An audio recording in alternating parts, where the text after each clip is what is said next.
Good morning. Good morning, Carolyn. This is Carolyn Tillman, and I am interviewing Mr. Jim Busby. Mr. Jim Busby was the mayor of Victorville, and he served for 3 terms beginning in the late 80s. His first name is spelled Jim, J-I-M. Last name spelled Busby, B-U-S-B-Y. We are interviewing here at the San Bernardino County Superintendent of Schools office. Thank you, Mr. Busby, for taking out the time to conduct an interview with us. It's an honor to be here. It's an honor to have you here with us, for sure. So I'm just going to begin by asking you about your journey from Texas to California. Give us the details of how you got from Jim Busby from Texas to Jim Busby, mayor of Victorville. Okay. Well, I was, of course, born in Houston, Texas, finished high school, Booker T. Washington High School. And from high school, I enrolled at Texas Southern University in Houston, where I attended college for about a year and a half. And this was in the early 60s. So I was drafted into the Army. And I chose not to go into the Army, so I actually volunteered for the Navy. And I entered the Navy, and I came to San Diego, did my basic training. And from San Diego, I was assigned to the San Diego North Island, the Nuclear Weapons Training Center. And I spent a year there, and I found it rather boring because I wanted to actually fight. I wanted to go to Vietnam. Wow. So I asked my commanding officer to put me on what we call a swift boat, which is a little PT-looking boat in Vietnam. And he said, well, gee, if I put you on one of those, you'd probably get killed the first day. So I said, well, I want to go. I just want to fight. And the reason that I was so adamant about that is that during World War II, blacks in the Navy could only be cooks. And I wanted to make sure that my background showed that I was a fighting man. So it was very, very important to me. So I was assigned to a ship, a destroyer out of Yokohama, Japan. And so on January 1st, 1965, I went to Japan, caught my ship, and we were home ported in Japan, but this was during the beginning of the Vietnam War. So my ship was one of the first ones that was given an assignment in Vietnam to do what was known as shore bombardment. That was to fire on the batteries on the shore in Vietnam. Offshore, we would go in about 2 miles, and we would back up our troops and pick up pilots. And other things we did was we would stop little junk boats. They were running ammunitions down the rivers, so we would stop them and board the ships and search them for ammo. So I spent about almost 2 years in Vietnam. Then I came back to Long Beach. And from Long Beach, I lived there for several years, and then I moved to Cerritos. I had a child, and I moved to Cerritos. And I wanted to make sure that my, at that time, my daughter had the best opportunities for education. So Cerritos was a new community. I moved there and stayed there for several years, probably about 10, 15 years. I can't remember exactly where. And during that time, I started working for then what was called TRW. It has now been absorbed or bought out, purchased by Northrop Grumman. And so I was working for TRW Northrop Grumman, living and working in Redondo Beach and living in Cerritos. And I was offered an assignment to come to Norton Air Force Base, where TRW was one of the base contractors for the Ballistic Missile Division. And at that time, I was the manager of subcontracting and purchasing. So I accepted that assignment, which meant that I had to sell my home in Cerritos, and I moved to San Bernardino and purchased a condominium in downtown San Bernardino. And during that time, when I came out here, I found San Bernardino to be an interesting community. And one of the most intriguing thing was that I was, while at TRW, I was the president of a group called TRW Bootstrap, which was a takeoff of Operation Bootstrap out of South Central Los Angeles. South Central Los Angeles, headed by a guy by the name of Lou Smith. And one of the unique characteristics of that was that San Bernardino, at that time, Francis Grice of Operation Second Chance also had a chapter of Bootstrap. So I knew Francis Grice, I knew Wesley Jefferson, and Bobby Vivens, and many of the old timers in San Bernardino. And at that time, they had just resurrected the Dr. Martin Luther King statue in downtown San Bernardino. And I was very, very impressed by that. In those days, that the city actually placed a statue of Dr. King downtown. And I knew that Francis Grice had been very active in making sure that that happened. I think Bob Holcomb was the mayor at that time. So I was very, very interested in that. So I started interacting with Francis Grice and Operation Second Chance, I think is what she headed up. Yes. And many of those people. And through that, I ran into a good friend, got to be one of my better friends, was Bill Jacocks, Ratibu. Yes. And Ratibu was involved in the Westside Action Group, so I got involved in that. And we were meeting in those days at the San Bernardino Boys Club. Still do. And actually, I ended up becoming the president of the board of directors at the Boys Club in San Bernardino. Wow, okay. I also met during those days Francis Grice. She had not started the PAL Center in those days, and she needed some assistance in Is that Francis or Mildred Henry? Mildred Henry. There you go.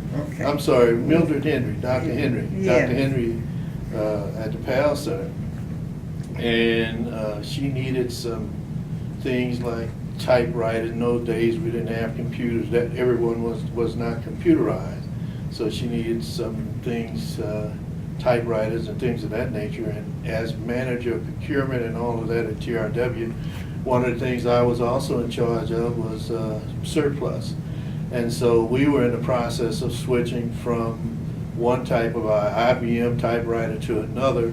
So I was able to convince our management at TRW to donate supplies and typewriters to Dr. Henry at the PAL Center.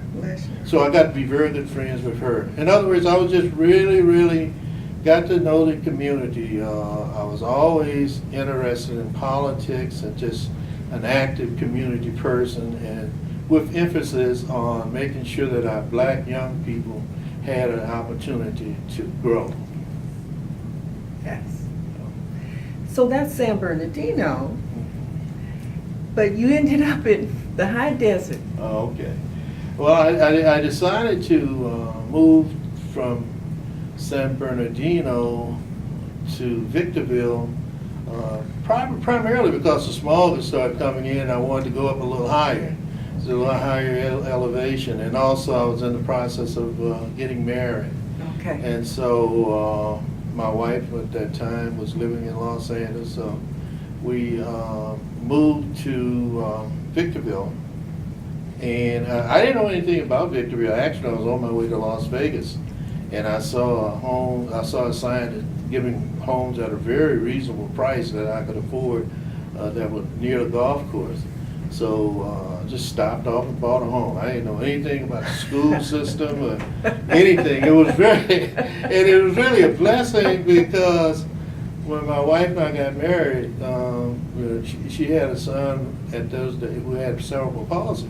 So he needed special needs kid. Right. And so his name was Wayne. He passed a few years ago. And, obviously when you marry a woman, you marry a child. So Wayne became my son.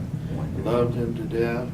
And so we moved and we enrolled Wayne up there in school.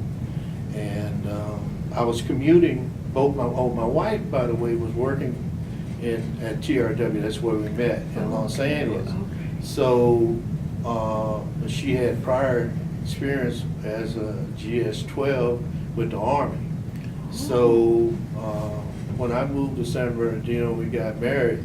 She decided to become a civil servant again, and she went to work for the Air Force at Norton Air Force Base. And I was also working there through TRW as a contractor.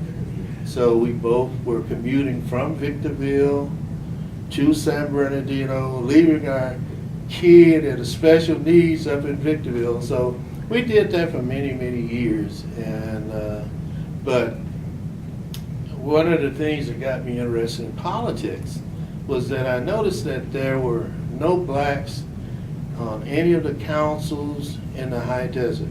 And we have 4 cities in the high desert. We have Victorville, Atlanta, Apple Valley, and Hesperia.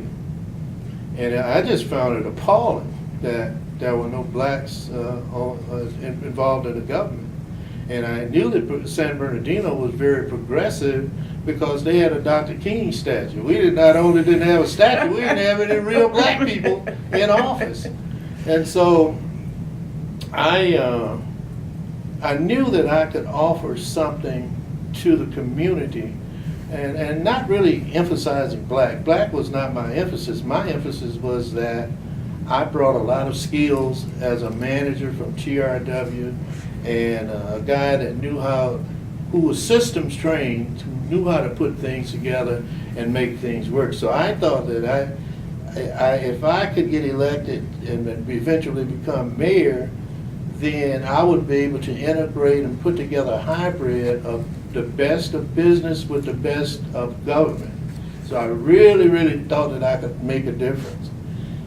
And so I ran.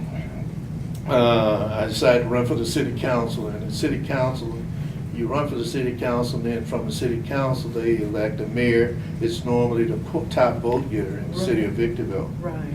So What year was this? this was 1988, May of 1988. And in those days, we didn't run they've changed the election now to fit the presidential cycle, but it was like an off-year election where you have low turnout and the incumbents always get reelected. Well, I just knew that we could do something different, and No empty seat. No, it wasn't an empty seat. And by the way, most of the people that had been in office had been grandfathered in by empty seats and things of that nature. But I said, I just know we can win. And people told me that I couldn't. They said, well, there's only 5% black population. I said, well, I'm not looking for no black people. I'm looking for people. I mean, I'll take any vote I get, but I'm looking for people. They said, well, you don't have money. I said, well, I don't have, I can't get a lot of money from the community, but the people at TRW are not poor. These people make good money. So I asked 2 of my best friends to give me $500.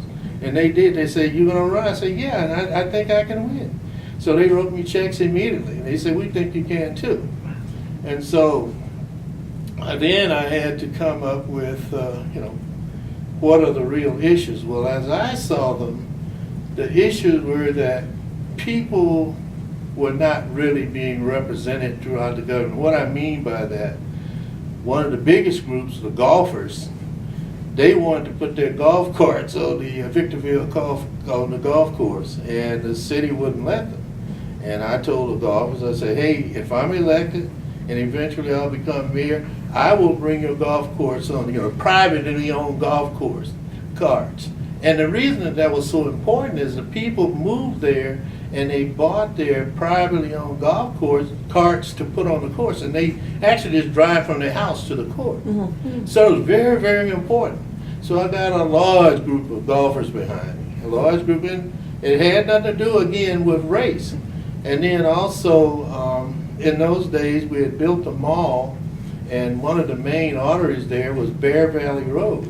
Well, Bear Valley Road going to the mall was just terrific traffic backup. And I said, hey, I can come up with some schemes of better improving the traffic flow in this area.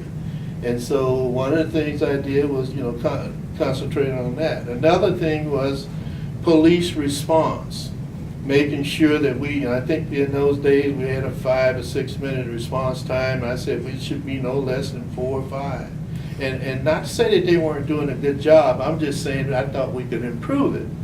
And also I thought that we could improve our law enforcement by making sure that we had an integrated force. And this was very, very important. See, cities like Ferguson, where they had no black representation on the city council, and they have very few police officers. This starts at the city level. It starts with the city council getting involved in the community and working with the sheriff department. So in those days, our sheriff was Floyd Tidwell. And Sheriff Tidwell was a very conservative guy, and I think we had one black police officer on our force at the time, a guy by the name of Cliff Harris.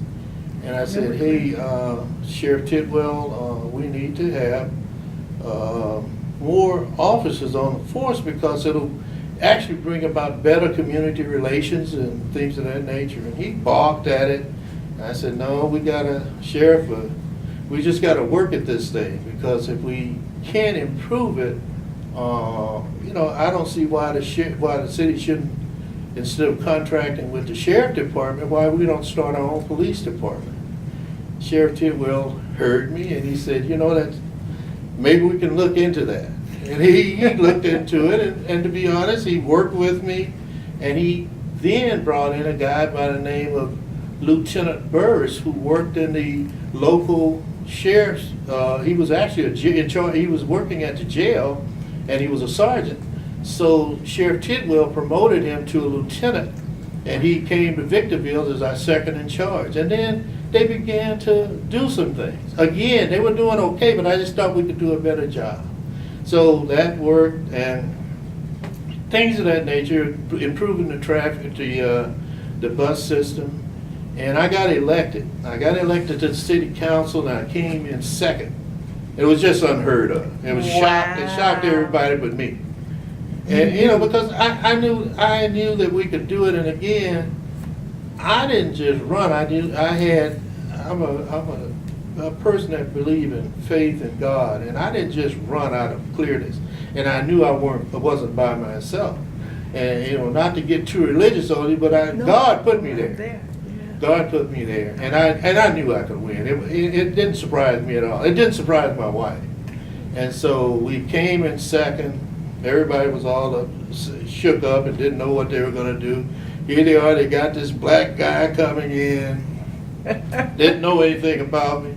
They obviously did their research and found out that I came back, had pretty good credentials. I'd had a secret clearance all of my life, never been arrested, sterling credentials, educated, knew what I was doing, a manager, top manager at TRW, now Northrop Grumman.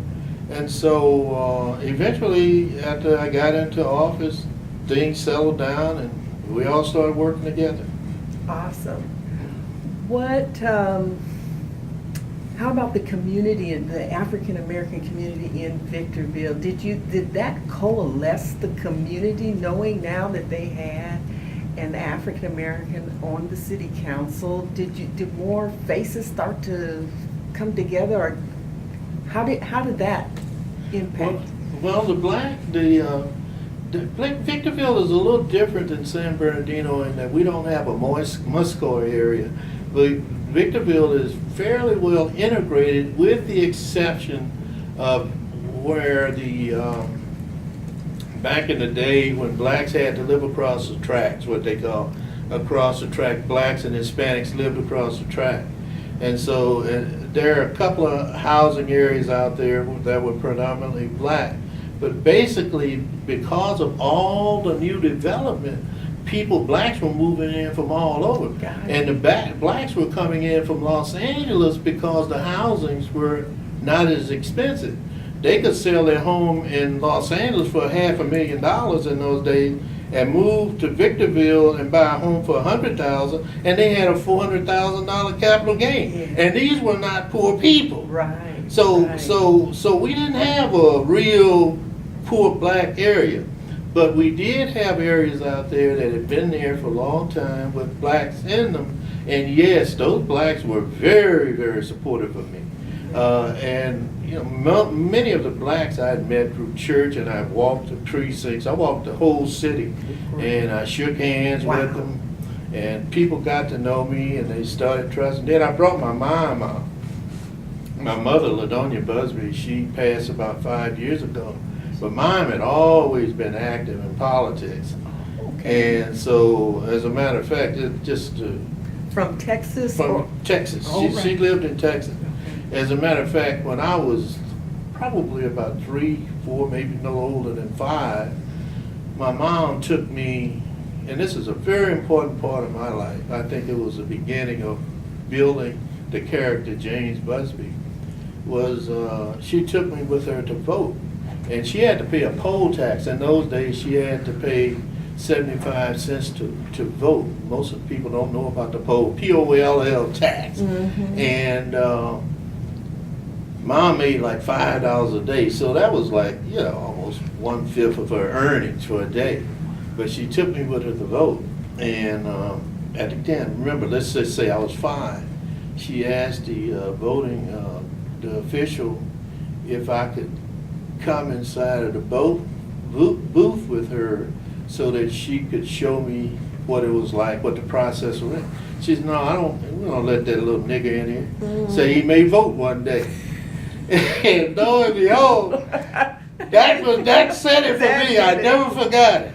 And I said, and I never missed a vote. When I reached the age of 17 or whatever, 18, awesome. I never missed a vote because the mom said, okay, son, you see how they treat you, and that's why you're going to vote. So when you grow up, never fail to vote. I never failed to vote. Awesome. I don't. So that's a very, very part of my life. Awesome. That I don't even remember the person, their name, but it was a little guy, a little white guy. He just told me I don't want niggas to vote. Wow. And so I said, okay, well, I'll always vote. But he didn't know he was. He didn't know what he was doing. He was creating a monster. I love it. So your mom came to Victorville. She came to Victorville and went. See, Mom is just a folksy person. Yeah. She's the type of person that she goes to the airport, and when she's gonna meet everybody in the airport. She's gonna know everybody on the plane. She's gonna talk to them about Jesus Christ, and she's gonna tell them about her son. She's just very proud of me and the family. So Mom came out, and there were a couple of people that were a little skeptical of me, like, you know, he's just gonna run, and he's gonna be one of these fancy guys, and he's not gonna do anything good again. I brought Mom out. They said, we love you. They loved my mom before they did me. And they really fell in love with Mom because she's just there. Okay? Awesome. Like one day I said, Mom, I'm going to take you. She liked going to the hometown buffet. Yes. I said, Mom, I'm going to take you to this fancy restaurant, nice restaurant that I want to take you to called Chateau Chain. She said, son, I want to be where people are. I don't want a fancy restaurant. Wow. And she said, if you can't eat with the people that you're serving, you don't need to be there. So I said, okay, Bob, I'm going to the hometown buffet. She said, if every person can't afford it, then you should be there. Oh. So wow. she was that kind of a person, Wow. just very basic person. Same thing with my wife. She's just she was educated at Alabama A&M and straight A's all the way from elementary school to college. Awesome. Just a scholar, one of the smartest people I ever met. Awesome. And so they always kept me grounded. They always made sure that I was in church working with the young people. And eventually, one of the things I did is I became superintendent of our Sunday school at Emmanuel Temple CME Church in Victorville. So my whole background is just that of a basic guy that grew up loving people and doing the things that I could do. Yeah. With a servant mentality, obviously. You didn't come for a title. No. You came, you assessed the needs in the community, and you had the confidence to say, I can solve that problem. We can work on that, and we can make things better. What are the accomplishments that you treasure during your time as an elected official? One of the things that I did was the city there was a project that was being built, some condominiums in Victorville off of Starterwell Road. It was a complex of about let's say 300 or 400 condominiums, very nice, large, 2 and 3 bedroom condominiums, and the builder defaulted and could not complete the project. It sat idle for several years, and when I became mayor, one of the first things I did was work with the city council and convince the city to buy that particular area, to invest in it, so that we could create low and moderate income housing. I don't think anybody remembers that, but there are just hundreds of people living there now, and not even aware of the fact that during those days it was Jim Busby and the city council that made those apartments available. Wow. So that was one of the things. Another thing, that there was an area in that same general area where blacks had to live at one time. They didn't have bus service over there. Mm-hmm. So one of the things I did was make sure that our transit system went to that area. Mm-hmm. And so we did that. Very. Right after I got elected mayor, and let me back up a little bit. When I ran, I came in second behind a guy by the name of Jeff Goodwill.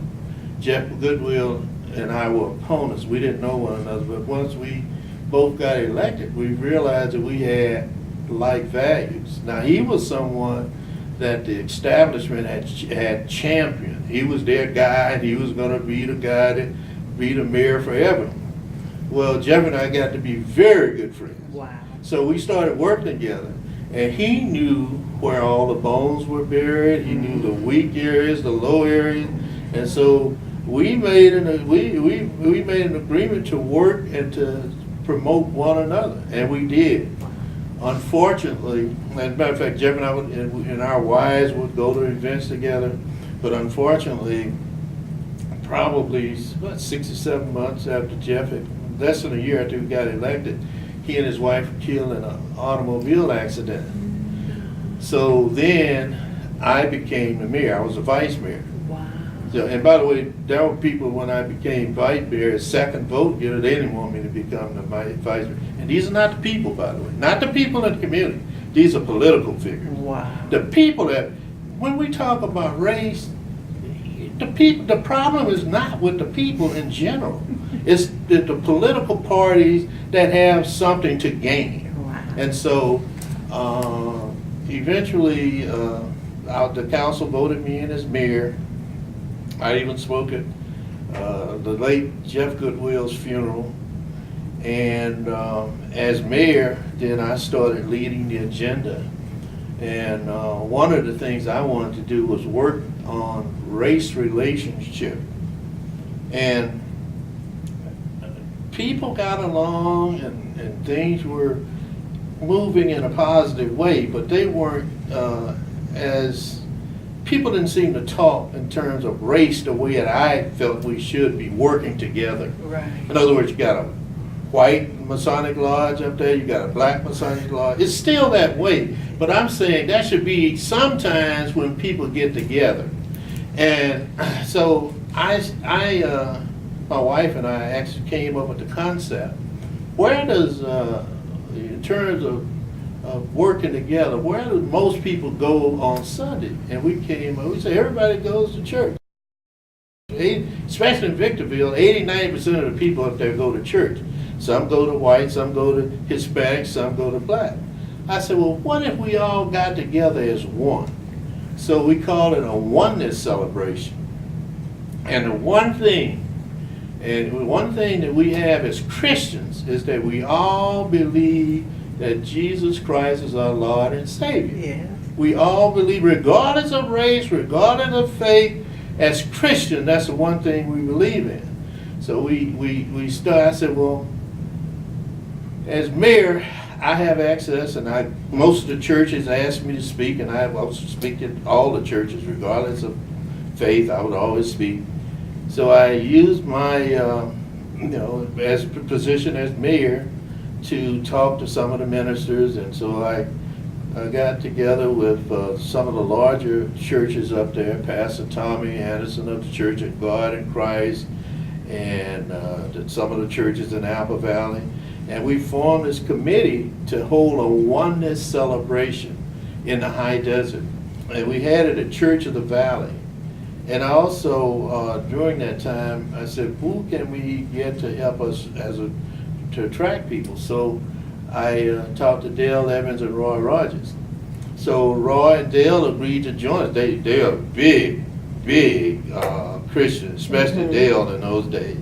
And she actually had a program called A Date with Dale on the Trinity Broadcasting Network. Yeah. So Dale got involved. She invited me to come to and record on her show. I did several times. My wife sang on her show. Yeah. So we were on that 3 or 4 times. Wow. And so when we held this oneness celebration, it was at Church of the Valley in Apple Valley. We had over 5,000 people come out.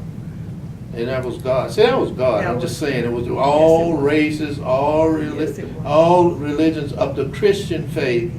Yeah. And we had bagpipe processionals. We had an integrated choir with 500 or 600 members. Wow. And we did this. We had this oneness celebration for 5 or 6 years. Wow. So I for some reason, the press never really talked about it that much, but I really see that as one of my biggest achievements. Awesome. And then also, during those days, there was a group that sponsored marches all over the nation called the March for Jesus. And, having in Los Angeles, they had March for Jesus and all that. But we held one in Victorville. And one of my friends was a guy by the name of Pastor Eddie Angel, who he was pastor of one of the Hispanic churches. He asked me to get involved, and we worked on it. And we actually had the largest march in the nation for the March for Jesus, larger than Los Angeles, right there in Victorville. So that's why I said God put me there. He put me there for a reason, and I did those things that I was supposed to do. And those are just some of the few things. One, real simple things that I've done. People that were on welfare, that were being mistreated, couldn't get their welfare check. I've had people call me, and I would actually go down. I went and picked one lady up, took her to the welfare office, and they asked, "Who is this?" She said, "This is my mayor." And I said, "Yes, ma'am, I'm here with Mrs. Such and so, and I understand she's having difficulty. She couldn't find an attorney. We're not looking to sue anybody, but she needs some money." So I worked with them, and she got her welfare. Other things I've done, there was one lady came to me, and she said, "Mayor Busby, she had a leg amputated. She said, I need a wheelchair." And I said, "Well, city, we don't really get involved in that." She said, "Mayor Busby, I need your help, and I know you're a good man. I see you at church, and you said you're a good man." So I said, "Okay." So I called one of the hospitals up there. I knew a Dr. Prim Reddy who owned Desert Valley Hospital. I said, "Dr. Reddy, I got a parishioner. Really, she has one leg. She needs a wheelchair." Gave her a wheelchair. Wow. And the reason I know I can remember this, I ran into her son about 15 years later, and he said, "Mayor Busby, I was a little boy." And he said, "My mom had a leg amputated, and we couldn't move around, and she came to you, and you got a wheelchair." He said, "I'll never forget that." Awesome. So it's those kind of things that are meaningful. Going to the elementary schools, talking to the young people.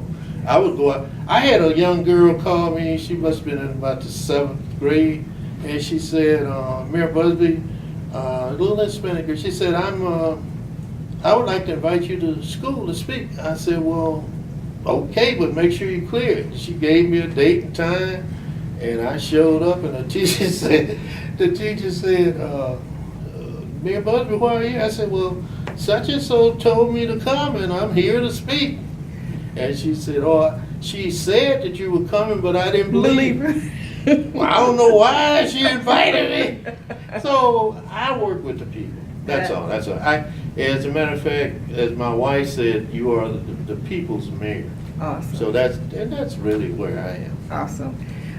We are about to close from the hour that we're taping in. So I want to offer you this opportunity to give a summary of your life experience. It can be personal, it can be about your professional achievements, but as you reflect on the fact that God put you here and that you have served and are serving, and as you look at generations that are coming, because this tape is going to be a message to people you'll never meet at some point in the future. What would you like them to know about you and your service? I think that the most important thing, especially for the young people, is to understand that anything is possible. You just have to believe, and you have to have faith in something. Yeah, I say God, but you have to have faith and follow the examples of those people that have blazed the trail before you, because there are very few things that haven't been done, and it's up to you to kind of just take what they've done and improve upon it. Like we're into music now. We all have the iPhones and the little iPods and things. Well, records have always been around. They were vinyl, then they went to the tape, and now they're on CD. So improve upon what's already there. And a primary thing is to be able to do that, you got to be educated. You got to go to school. High school won't do it. High school is a good start, but from high school, as a minimum, go to some trade school or junior college. It doesn't cost that much to go to junior college or trade school, and you can do it. So do those things. The ultimate is to try and get a 4-year degree, but not everybody's going to get a 4-year degree. And that's one of the things I liked about President Obama. He wants to make the 2-year education free to everyone. And so, get your education. And again, just keep in mind, I'm just a simple guy. And by the way, I'm the oldest of 9 children. I had 9 children. My father died when I was 12. So when my father died, I went to work. I started going to work at 2 in the morning and throwing papers. I worked with a guy who had a large paper route. So I worked on that job until I left to go to service. I was actually 19 and in college. I started at 12 and worked my way through that. And that gave me the background. As a matter of fact, since I was getting up at 2 o'clock all the time, when I went to the service, they would say, boy, you got to get up at 5 o'clock. Well, see, I had overslept for 3 hours. So life is what you make of it. And you just got to grab it and run with it. I teach my children that now. And I have grandchildren that have finished from University of Texas. They finished from Iowa. And by the way, half of my grandchildren are Hispanic and black, the other half are just black. So we have an integrated family, and one of the things I teach them is that the ones who have they have a Hispanic father is to understand their Hispanic heritage and also to understand their black heritage. And they do. Yes. They do. I mean, they understand it perfectly, and they're doing very well. Wonderful, wonderful. Well, again, I want to thank Jim Busby for so much for this interview. It's been a pleasure. Thank you.